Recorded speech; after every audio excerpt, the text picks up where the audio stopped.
domingo, el diario El Universal publicó una investigación titulada Políticos acumulan concesiones de agua que equivalen a más de 2,000 albercas olímpicas al año. En este trabajo, que ha realizado, entre otros, Fernando González, quien se encuentra en la línea telefónica, pues se da cuenta de cómo diferentes actores de la vida pública, de diferentes partidos, estamos hablando de personas como Jorge Carlos Ramírez Marín, quien era priista, ahora es del Partido Verde, pues él tiene 3 concesiones en el estado de Yucatán, pero también figuran en la lista Olga Sánchez Cordero, quien fuera secretaria de Gobernación, legisladora, diputada federal. También está, por ejemplo, Alfonso Romo, el que fuera jefe de la oficina de la presidencia con Andrés Manuel López Obrador, muy conocido a últimas fechas por el tema de su casa de bolsa, ¿no? Señalada como sospechosa de realizar operaciones con recursos de procedencia ilícita por el gobierno de Estados Unidos. También se encuentra María Estela Ríos González, ella es la ministra de la Suprema Corte de Justicia de la Nación, y bueno, aquí podemos sumar al gobernador de Tamaulipas, Américo Villarreal, a Jaime Rodríguez Calderón, el bronco exgobernador de Nuevo León, y Rutilio Escandón, quien pues actualmente es cónsul de México en la ciudad de Miami y fue gobernador, muy criticado, muy mal gobernador allá en el estado de Chiapas. Fernando está en la línea, Fernando González, reportero, periodista del diario El Universal, para hablar del tema. ¿Cómo te va, Fernando? Hola, muy buenos días, Primitivo. Muchas gracias por el espacio. Oye, Fernando, pues el agua es un buen negocio y además es un buen negocio para aprovechar las influencias y las posiciones políticas. Justo, qué bien lo mencionas. Pues mucho de esta nota viene a partir de la discusión que se dio a cabo en el Legislativo para la reciente reforma a la Ley de Aguas Nacionales. Lo que nos llamó la atención fue que justo en medio de la discusión varios legisladores empezaron a acusarse entre sí de que varios de los militantes de sus partidos políticos contaban con concesiones de agua. Entonces, justo nos surgió la idea de pensar, bueno, si hay estas acusaciones, vale la pena revisar varios nombres en el registro público de derechos de agua. Y fue así como dimos con estos nombres que bien comentas hace un momento. ¿Y en qué consisten estas concesiones, estos permisos para explotar el agua? ¿Son todos parecidos o tienen algunas diferencias entre unos y otros personajes, Fernando? Son parecidos. En la gran mayoría de los 31 casos que damos cuenta en esta investigación de Universal, la mayoría son para uso agrícola. Y de hecho, de los pocos que nos contestaron, porque a todos se les buscó su postura antes de publicar la nota, nos comentaron que justo lo utilizan para, pues, algún sembradío, que tienen, por ejemplo, está el caso que mencionabas de Jorge Carlos Ramírez Marín, este senador Sí. del Partido Verde, que bien nos comenta que lo utiliza para su rancho, ¿no? En Tierra de Osos, allí en Yucatán. Entonces nos comenta que tienen algún proyecto agrícola. El asunto, y creo que va a ser muy importante, sobre todo a la luz de la reciente reforma, es verificar en los próximos años y con el reciente reordenamiento que va a haber por parte de la Conagua, que efectivamente estas concesiones se estén llevando a cabo para el fin que fueron registradas. ¿Hay alguna sospecha de que sean concesiones, pues digamos, que maquillen algún otro tipo de uso del agua?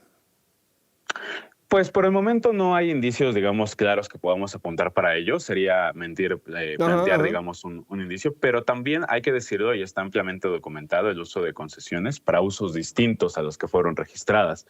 Por eso es que es bastante importante señalar a estos actores públicos, que al final del día, pues, son personas que están pues en el ojo y en el escrutinio por su labor político, que algunos de ellos pues, todavía llevan a cabo. Oye, se habla en la nota de cómo hay comunidades enteras, ¿no?, que enfrentan cortes, que enfrentan racionamiento. Hemos visto cómo apenas la semana pasada pues terminó de resolverse un tema con los productores agrícolas de todo el país, principalmente del norte, en donde parte del conflicto era justamente la reforma a la ley de aguas.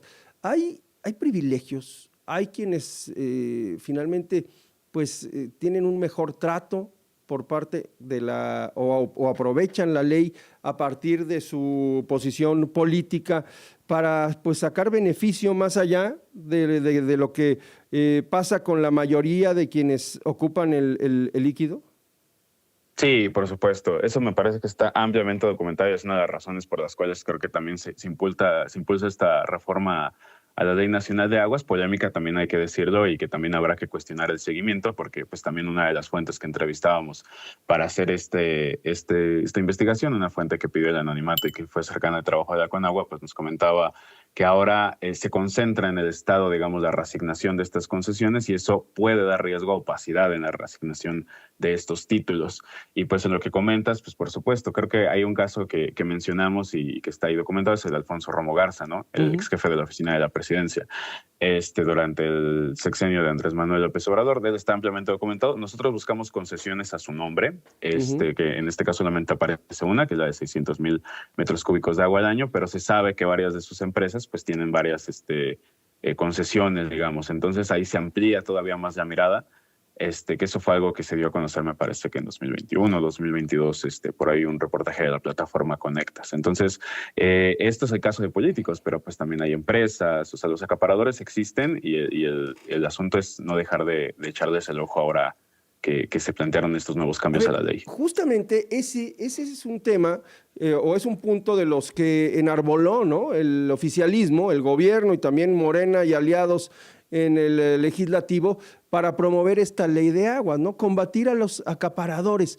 Pero no nos queda claro, la verdad es que es complicado porque es un tema técnico, Fernando, ¿a quién podemos considerar acaparador o quiénes son esas grandes entidades o personas que finalmente pues, se benefician del uso del agua? ¿A ti te queda claro?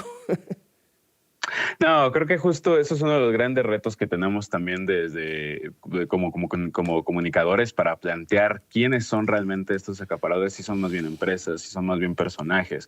Pero creo que una de las claves que pude encontrar, digamos, haciendo este trabajo es también pensar en los contextos específicos. Justo lo mencionabas hace un momento, ¿no? ¿Dónde están esas zonas de estrés hídrico, donde escasea el recurso, donde vemos que cada vez es más complicado incluso llevar a cabo proyectos agrícolas, donde hay una situación de inequidad, de desigualdad respecto al uso? Creo que ahí es donde están las claves y habrá que revisar cada caso particular para poder señalarlo. Por el momento, con esta nota damos cuenta de algunos personajes de interés público y bueno, habrá que revisar qué uso le están dando. Oye, Fernando, de los 31 personajes que ustedes localizaron, ¿cuántos te contestaron la llamada para dar su punto de vista?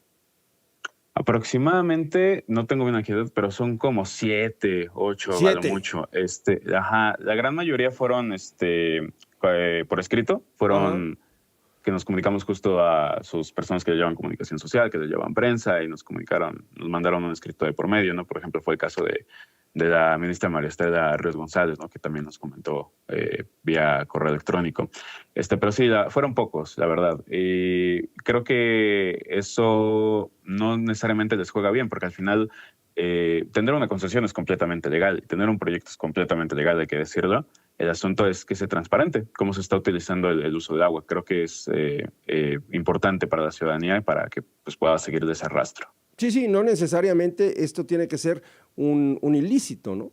Si la concesión está bajo, tiene todas las de la ley, pues no habrá nada que perseguir. Sin embargo, siempre hay que poner especial atención en personajes de la política porque podemos enfrentar, y esto ha pasado muchísimas veces y en México es muy común, por lo menos un conflicto de interés o un tráfico de influencias. Por supuesto, totalmente. Sobre todo en casos donde pues hay concesiones en estado, por ejemplo, en el caso de gobernadores, en estados donde los gobiernan, justo donde tienen actividad política intensa, digamos, estos personajes. ¿Puede cambiar la situación con lo que establece la ley en función de la forma en que se debe manejar ya estos títulos que pues son al final de cuentas concesiones, no son títulos de propiedad, hay que ser muy claros en eso, son concesiones, permisos para utilizar un bien de la nación, que en este caso es el agua? Una de las grandes modificaciones pues tienen que ver con la forma en que se pueden mantener estos permisos. Muchos de ellos ya no podrán traspasarse de una manera sencilla. ¿Ese es el punto? ¿Ese es el punto que hay que vigilar de aquí en adelante? Exactamente. Uno de los cambios que plantea la ley ahora es que se revisará el uso que se le está dando a esas concesiones y en caso de que pues, no se le esté dando el uso para que fueran registrados, por ejemplo, uso agrícola, uso pecuario, pues podrán ser reasignadas por el Estado. Habrá que ver cómo funciona en cada caso particular. Hay algunos personajes políticos que justo nos comentaron que tienen incluso intenciones de cancelar sus títulos porque ya no les pudieron dar el uso para el que tenían planeado en un inicio, ¿no? O que no utilizaron el recurso hídrico. Entonces, eso puede cambiar, por supuesto que sí. Pero se mantiene, ¿no? Pero se mantiene el título, hasta que no les preguntaste. Exactamente, por eso es importante mantenerlos ahí en el ojo público. Muy bien, pues vamos a darle seguimiento. Un gran trabajo el que se publica el día de ayer en el diario El Universal. Fernando, Julieta Cruz, Joyce Castillo, son ustedes tres los encargados de investigar este tema importantísimo y además muy vigente tras la reforma tan polémica que se aprobó en el Congreso hace apenas unas cuantas semanas. Fernando, muchísimas gracias. Gracias a ti por el espacio. Buen día. Muy buenos días. Es Fernando González, es reportero del periódico El Universal. Un tema muy, muy importante, el asunto del agua, que ahora nos trae pues con conflictos, ¿no? Con el gobierno de Estados Unidos. Le estábamos diciendo que ya se están tomando decisiones y se están tomando medidas para cumplir con este adeudo de agua hacia el gobierno estadounidense a raíz del Tratado de Aguas de 1944 y que ha provocado una fuerte presión de parte de Donald Trump al amenazar con aranceles de hasta el 5% contra nuestro país. La presidenta de la República ha dicho que se reconoce el adeudo, pero los últimos 3 años han sido terribles, fueron muy difíciles en función de lo que ha ocurrido con la falta de agua, con la sequía. No se puede pagar lo que no se tiene. Vamos a hacer una pausa, regresamos con más información aquí.